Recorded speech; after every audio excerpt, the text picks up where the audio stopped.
Allez, aujourd'hui on commence par un petit message de soutien au restaurant Baraka à Roubaix. 90 sociétaires ont bâti durant 3 ans un beau projet de lieu convivial mariant l'économie, le solidaire et la vie de quartier. Je vous en avais parlé il y a quelques semaines.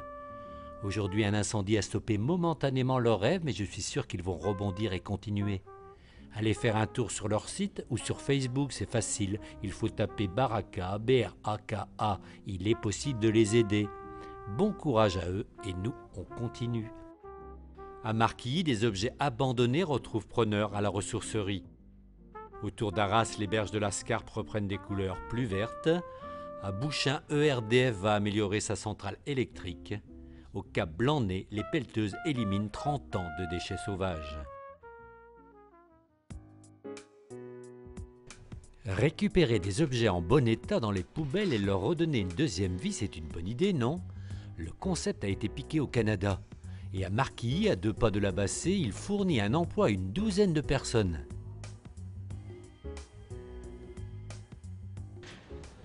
Mercredi 14 h à Marquilly, les habitués attendent avec impatience l'ouverture de la ressourcerie. C'est le jour de l'arrivage hebdomadaire et il ne faut pas rater la bonne affaire. La particularité, tout ce qui est vendu provient de 4 déchetteries de la métropole lilloise et les objets trouveront peut-être ici une nouvelle vie. Ça peut être les verres, ça peut être des revues, des bibelots. Donc, et puis des fois on ne trouve rien, mais donc c'est l'occasion qui fait le larron, n'est-ce pas, comme c'est bien connu. Alors des fois on retrouve rien, puis on revient une autre fois, quoi. Nous-mêmes, des fois, on dépose des choses et on vient acheter d'autres choses. Donc, c'est aussi pour participer justement à l'action du recyclage et pas tout le temps de tout jeter. Donc, c'est pour trouver des trucs à des prix intéressants, mais en même temps pour éviter de jeter et que ça ne serve plus à personne, quoi. Pour le principe de recycler un petit peu les choses qui ont déjà été utilisées, pas toujours racheter du neuf. Et puis aussi parce qu'on trouve des choses qu'on ne trouve plus ailleurs et c'est du solide, hein. Petit retour en arrière, quelques heures plus tôt, la collecte faite dans les déchetteries est arrivée. C'est plus d'une tonne d'objets divers. Meubles, bibelots, livres, matériaux de construction, électroménagers. Autant de richesses susceptibles d'être réemployées. Au volant du chariot élévateur, Mehdi travaille ici depuis 13 ans. Il se rend régulièrement dans les déchetteries pour mener un travail de sensibilisation auprès des usagers. On explique aux gens qu'on existe. Donc comme sur les déchetteries, on a des conteneurs réemploi. Donc on explique aux gens qu'en fait, ce qui est encore valable, enfin ce qui est encore en état, ils peuvent le mettre dans le conteneur réemploi et que en fait ça revient à la ressourcerie.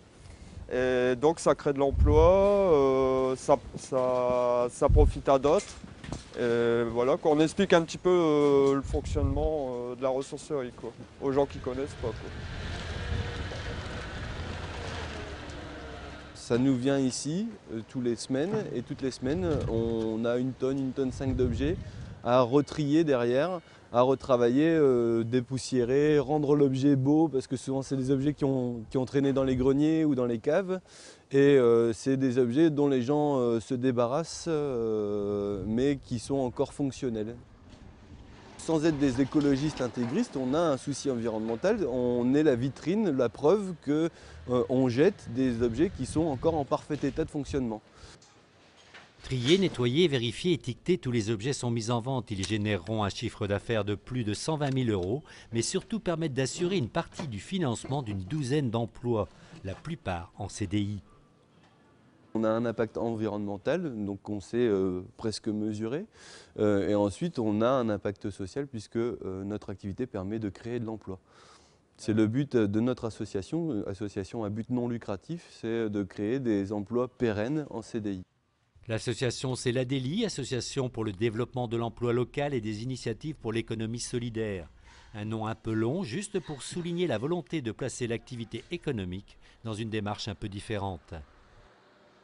On ne paye pas des actionnaires, on paye d'abord nos salariés et on a une structure de salaire qui permet de payer tout le monde avec une éthique et une différence salariale qui n'est pas supérieure à 2 fois le salaire entre le grand patron et le valoriste. Et je te rends 2,50 €, hein ? La ressourcerie des Web transforme chaque année plus de 300 tonnes de déchets en ressources. Elle évite ainsi la pollution de l'enfouissement ou de l'incinération. Elle permet également aux clients de faire de substantielles économies et en période un peu difficile, ce n'est pas négligeable.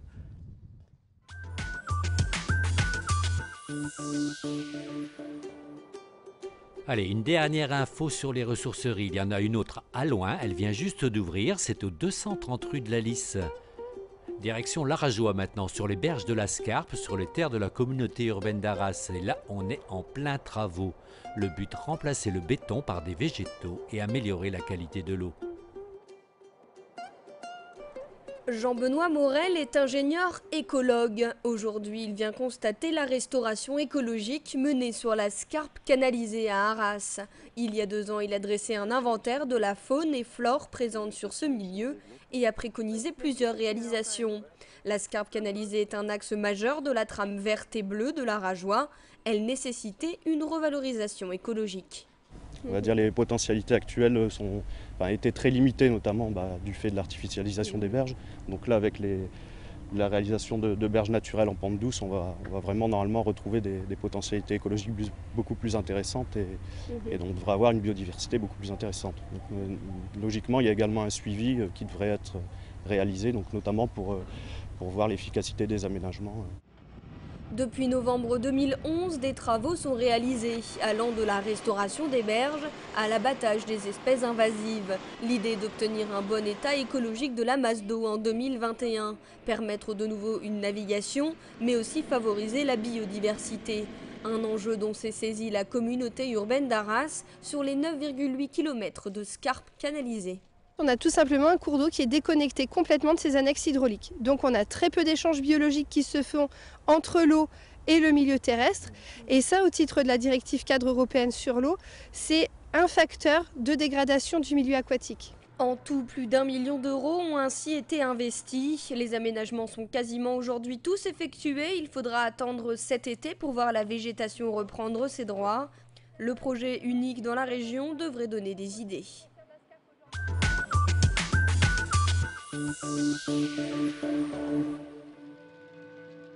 À Bouchain, il y a une centrale électrique, elle marche au charbon et elle pollue bien. Mais cela devrait s'améliorer d'ici 2015, elle sera remplacée par un tout nouvel équipement, au gaz cette fois. Et il paraît qu'elle deviendra alors la centrale la plus innovante d'Europe. C'est l'un des plus gros pollueurs industriels de la région.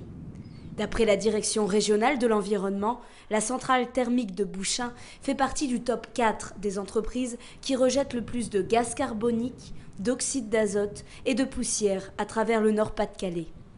Dans 3 ans, cette usine sera entièrement démolie. Une centrale toute neuve prendra le relais. Elle sera construite ici, en face de l'ancien site.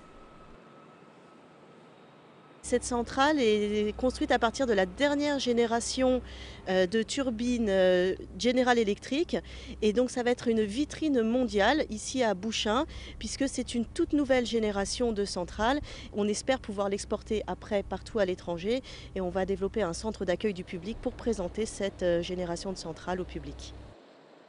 Le principal changement, c'est que la nouvelle centrale produira de l'électricité à partir du gaz et non plus en brûlant du charbon. De quoi soulager grandement l'environnement. C'est une centrale dont le niveau d'émission va être très réduit et conforme à la réglementation. Le rendement est bien meilleur, donc on fait effectivement on a une production plus importante avec une consommation de gaz plus faible et un niveau d'émission plus faible. À production égale, le gaz carbonique sera divisé par 2, l'oxyde d'azote par 20 et il n'y aura plus de poussière.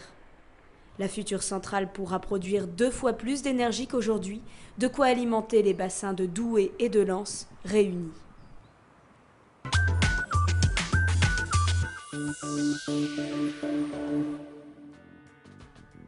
Opération nettoyage maintenant et c'est au Cap Blanc-Nez. Il s'agit d'enlever les traces de 30 années de dépôts sauvages de tous ordres. Et l'espoir est de revoir dans quelques années les orchidées retrouver leur place au milieu des pelouses calcaires du site. Le Cap Blanc-Nez, côté face, un site naturel remarquable. Mais côté pile, se cache une réalité bien moins réjouissante. En 50 ans, certains trous de bombes, témoignages de la Seconde Guerre mondiale, sont devenus des dépôts d'ordures sauvages. Un problème auquel le Conseil général du Pas-de-Calais a décidé de s'attaquer en commençant par se rendre propriétaire des terrains concernés. Aujourd'hui, c'est le fait d'avoir exproprié un certain nombre de propriétaires et le fait que le conservatoire soit le propriétaire que le département peut mettre en œuvre cette politique de nettoyage.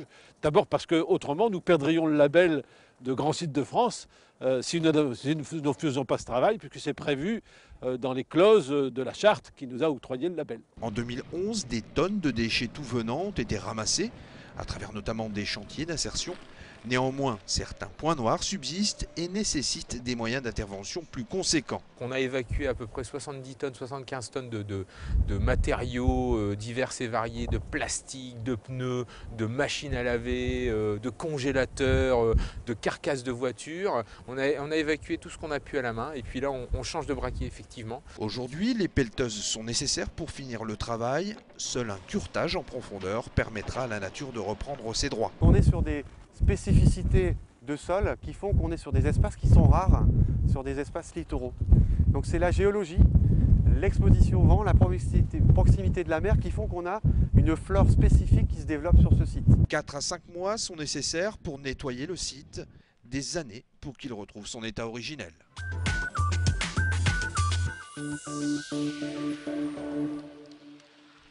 Voilà, c'est fini pour aujourd'hui. Nous, on se retrouve dans 15 jours, même endroit, même heure. Et n'oubliez pas, la vie durable, c'est aussi sur weo.fr et même sur vos téléphones portables.